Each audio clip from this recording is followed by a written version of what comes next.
arena do mundo, Aldo no UFC ou Patrício Pitbull no Bellator. Como é que você vê essa possibilidade? Ela se configura no momento ou não? O foco é 100% cinturão? Como é que você trabalha isso quando você faz uma trilha rápida de carreira para você agora no UFC, Patrício? Primeiro de tudo, tá? Muito respeito ao campeão do povo, admiro a carreira, a trajetória, mas realmente teve essa questão durante todo o tempo que nós passamos dominando as categorias em respectivas organizações. Ele hoje não figura mais no peso-pena, mas é algo que não dá para evitar. Todo mundo pergunta e quer saber se... Na vida, assim como na luta, tudo é movimento. Ou você constrói, ou você está sendo derrubado. Na Castortech, quem projeta e executa são faixas pretas no tatame e na construção civil. Imagine uma construtora com uma equipe de engenheiro onde todos são faixas pretas, entendem de disciplina, de foco, de resultado e usam essa mentalidade na hora de entregar para você o serviço solicitado. A mesma mentalidade que forma campeões também levanta estruturas sólidas, seguras e imponentes. Então, se você tem o projeto de construir uma academia e não sabia quem contratar para começar a obra, agora você já sabe. E não só academia, um galpão, um prédio ou uma obra personalizada, saiba que com a Castortech cada projeto é encarado como uma luta, com estratégia, técnica e entrega perfeita. Então, se você não sabia a quem recorrer para fazer essa obra, porque até então não tinha referência, sua referência passa a ser o ConnectCast, que oferece a você a Castortech. Castortech tem não apenas a nossa confiança, mas a garantia de que você não levantará apenas paredes, levantará um legado que será feito com toda a precisão, toda a honra e todo o respeito que seu projeto merece. Clica aqui no link na descrição desse vídeo e já aciona a Castortech, beleza? Forte abraço. Beleza, galera? Bem-vindos a mais um ConnectCast, hoje especialmente em Miami para ver a estreia do grande Patrício Pitbull no UFC. Meu irmão, obrigado por ter aceito essa conversa. Obrigado. Primeiramente, um presente aqui do nosso patrocinador da Eric. Valeu aí, ó. Para você já estrear com o pé direito e bem vestido, meu amigo. Oh, bacana, obrigado. Já tá aqui para ficar aparecendo aqui. E aí, cara, como é que tá a expectativa para a estreia, bicho? A expectativa da melhor. O trabalho está muito bem feito. A gente alinhou aí pelo menos 12 semanas, 4 de pré-camp, mais 8 de camp em si. Então já tá montada, a gente está bem alinhado, só esperando a hora para dar o gol, para fazer o gol. Muda alguma coisa, Patrício? Você tem anos de Bellator. Me atrevo a dizer que foi o melhor atleta daquele evento, pound for pound, se a gente for parar ali para olhar na linha do tempo, e agora está estreando no UFC já com top 5. Muda alguma coisa na pressão? Muda alguma coisa por ser uma estreia? Você já faz isso há tanto tempo, mas é outro evento. Como é que você enxerga?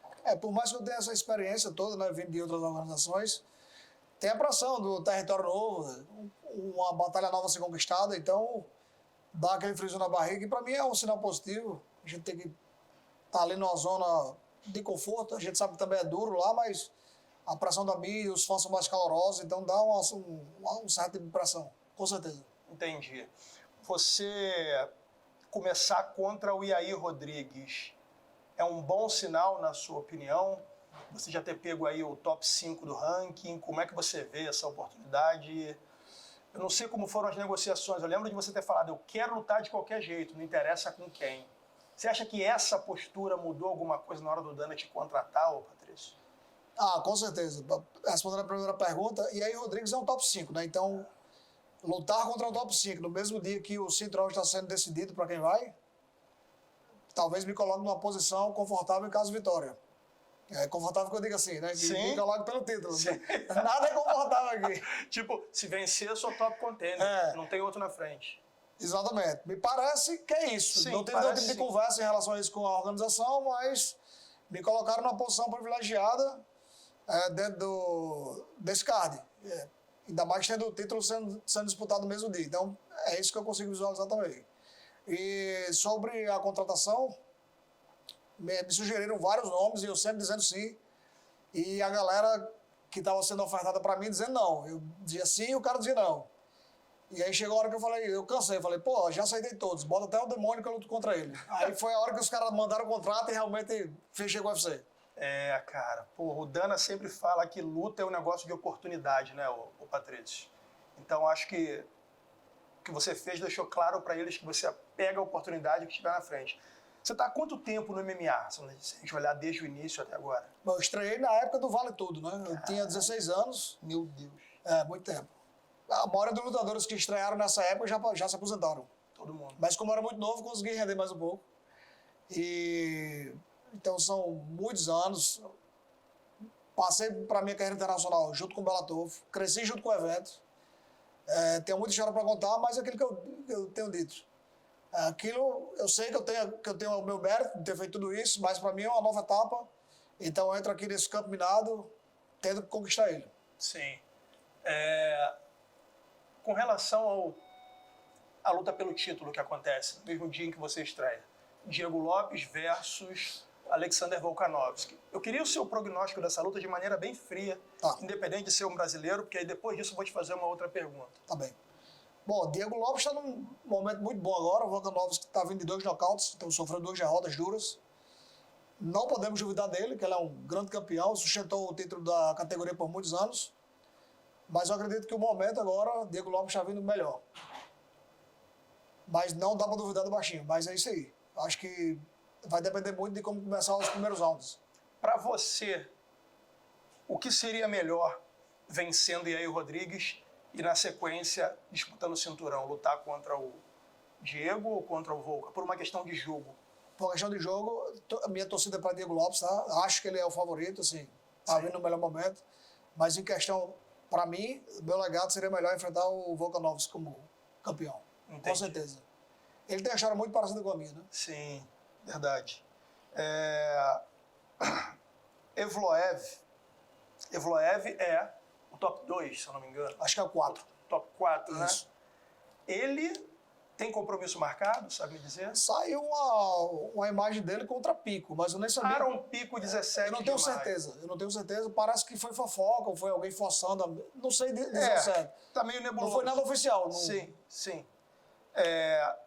Ele não é um cara cogitado para se tornar top contender, apesar de já estar ali no ranking, vindo uma sequência de vitórias e tudo mais. Cara, isso tem a ver com a questão de você não apenas lutar, mas sempre se mostrar, ou do seu estilo de luta. Cara, você tem 20 anos no MMA. Fala para quem está chegando agora, porque eu sei que vencer é o mais importante, mas não é apenas isso, né, Patrício? O MMA hoje também é entretenimento, né? Os lutadores vivem... Tranquilo. Os lutadores vivem das mídias, dos eventos, o impacto econômico que isso causa. Então faz parte que você traga uma luta empolgante para fazer os fãs cada vez mais assistirem. Então um cara dominante como o Khabib, se ele não for um cara popular, ele vai fazer com que os fãs não liguem a televisão. Então o Evloev me parece que é um cara como esse. Ele não é tão popular como o Khabib foi, e é um cara que vai trazer lutas chatas que talvez a gente assim, canse de assistir o UFC e mude de canal, ou sei lá. Só esse o motivo que eu vejo para ele não estar figurando entre os caras que estão próximos de disputar o título.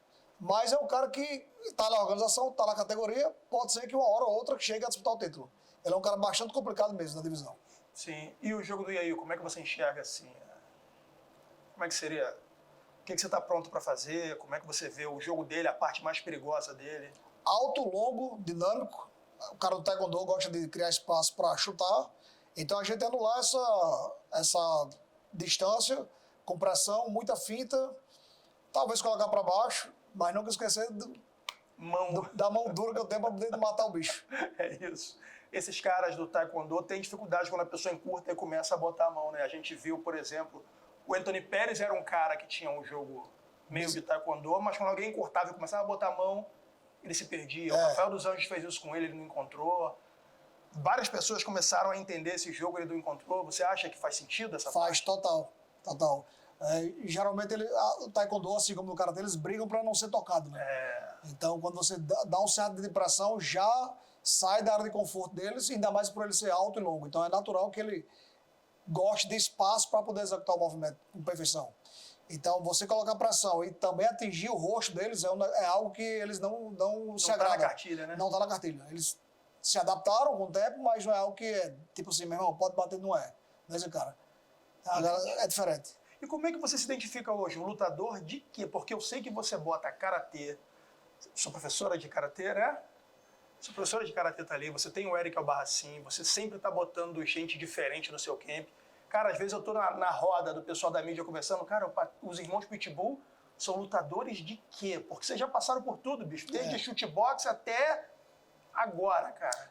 Assim, a gente sabe que o MMA é uma mistura de tudo, né? Então, a minha base é no jiu-jitsu, logo em seguida, simultâneo judô e kickboxing. Então, essa foi minha base da fase de criança até adolescente. O tempo foi passando, eu fui colocando karatê, tenho 10 anos de taekwondo, por exemplo, treinando só a parte de combate, não faço kata, nada disso, a parte de receber não faço, mas karatê e taekwondo eu treino pelo menos há 10 anos, as duas artes, então assim, apesar de às vezes eu não executar no combate, eu tenho conhecimento da técnica e para mim fica até mais fácil evitar ou anular certos tipos de movimentos. E respondendo a sua pergunta, para mim é algo curioso que eu vim perceber um dia desse, eu fui olhar meus números e a gente viu que eu tenho 12 vitórias por nocaute, 12 vitórias por finalização, 12 lutas por decisão. É Então, um mix perfeito, né, cara? Tá perfeito. Então, digamos assim, posso dizer que eu sou um lutador completo. Um lutador de MMA, né? Isso. Fica meio difícil ver você chegar no UFC e não pensar naquele duelo que já se falava há muito tempo. Porque apesar de você já ter chegado, e está muito claro para todo mundo que você está na corrida para o cinturão, uma hora ou outra vão falar, caramba, e uma luta casada nos penas contra José Aldo? Porque por muito tempo se discutiu isso. Quem é o maior pena do mundo? Aldo no UFC ou Patrício Pitbull no Bellator? Como é que você vê essa possibilidade? Ela se configura no momento ou não? O foco é 100% cinturão? Como é que você trabalha isso quando você faz uma trilha rápida de carreira para você agora no UFC, Patrício? Primeiro de tudo, tá? Muito respeito ao campeão do povo, admiro a carreira, a trajetória, mas realmente teve essa questão durante todo o tempo que nós passamos dominando as categorias em respectivas organizações. Ele hoje não figura mais no peso pena, mas é algo que não dá para evitar. Todo mundo pergunta e quer saber em si. Bom, não é um desejo meio, quero lutar contra Aldo para provar, nada disso. Acho que cada um teve seu espaço e todo mundo, entre eu e ele, teve sucesso no que fez. Mas eu sou profissional, acredito que ele também. Se um dia surgir a oportunidade de fazer essa luta acontecer, eu sou o cara que vai dizer sim. Não vou pedir por isso, mas diria sim para um possível combate. Beleza. Você lutou em quantas categorias do Bellator? 61, 66 e 70. Lutei 3. 3 categorias. Há possibilidade de, a essa altura do campeonato, você se aventurar no UFC, se a proposta for boa, para você trocar de categoria? Dependendo do desafio, o Aldo figura no 61, se for um desafio dessa magnitude, eu aceitaria. Acho que eu tenho condições fisiológicas para chegar no peso bem e ter um bom desempenho. Esse é o principal motivo de você aceitar ou não a luta. O que conta mais, Patrício? Rodagem ou idade, irmão? Em relação a que você pergunta? Em relação à performance. Porque eu vejo que tem muita gente que consegue performar mais tempo do que o outro, com mais idade. E aí eu fico naquela... E o público também, será que é a idade que pesa ou é quanto essa pessoa já rodou? A quantidade de guerras? O que conta mais? Isso uma coisa, é meio que um mix. Você ter rodagem, experiência de horas gastadas dentro de uma luta, do octógono, como também você não ter sofrido muito dano. Se é um cara que você sofreu muito, você não vai render por muitos anos. Então, na minha carreira inteira, eu só fui nocauteado uma vez, contando treino, luta, tudo, só uma vez. Então, esse é um dos motivos para eu ainda estar performando em alto rendimento. Você acha que o cara que sofre 1, 2, 3 derrotas por nocaute muda algo na configuração dele? O principal é a confiança, né? Ele vai ficando cada vez mais com a confiança alterada e mais para baixo, porque ele acha que qualquer golpe duro que ele vai tomar pode levar ele a nocaute. E é assim que o cérebro entende também, eu creio, né? Todas as vezes que você foi nocauteado uma vez, você tem a possibilidade de ser nocauteado da próxima vez. Mais fácil porque o corpo diz, opa, recebi aquele golpe, aquele impacto de novo. Deixa eu desligar. Eu vou proteger, eu vou desligar ele para proteger. Então, basicamente por aí. Entendi. 70 quilos, não mais. Depende do desafio.